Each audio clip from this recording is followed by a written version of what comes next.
నేను tarot reader పూర్ణిమ Sharma. So, January month మీకు guidance ఎలా ఉండబోతుందో చూద్దాం టారో రీడింగ్‌లో.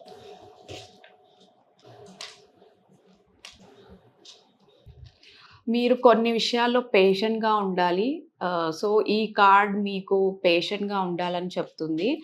అండ్ సమ్‌టైమ్స్ మీరు కొన్ని విషయాల్లో ఇరిటేట్ అవ్వడానికి ఛాన్సెస్ ఉన్నాయి. సో, అంటే మీ చుట్టుపక్కల ఉన్నవాళ్ళు మీ వర్క్ ప్లేస్‌లో గానీ, సో, ఎవరైనా పర్సన్స్ కొంచెం మిమ్మల్ని డౌన్ చేయడానికి ఛాన్సెస్ కనిపిస్తున్నాయి. సో, దానివల్ల మీకు కొంచెం ఫ్రస్ట్రేషన్ ఉండడం, ఇరిటేషన్ ఉండడం అనే ఛాన్సెస్ ఎక్కువ కనిపిస్తున్నాయి. సో, ఎంత పేషెంట్‌గా ఉంటే మీకు అంత పాజిటివ్‌గా ఈ మంత్‌లో రిజల్ట్స్ వచ్చే ఛాన్సెస్ ఉన్నాయి. అండ్ మెయిన్‌గా మీరు ఫైనాన్సెస్ విషయంలో ఏదైనా ఎదురు చూస్తుంటే ఫైనాన్సెస్ గానీ, సో, అది మీకు పాజిటివ్‌గా ఉండే ఛాన్సెస్ అయితే కనిపిస్తున్నాయి జాన్వరి మంత్‌లో. బట్ మీరు ఎంత పేషెంట్‌గా ఉంటే మీకు రిజల్ట్స్ అనేది అంత పాజిటివ్‌గా ఉంటాయి. మీ పర్సనల్ రీడింగ్స్ కోసం నా నంబర్‌కి కాంటాక్ట్ చేయండి.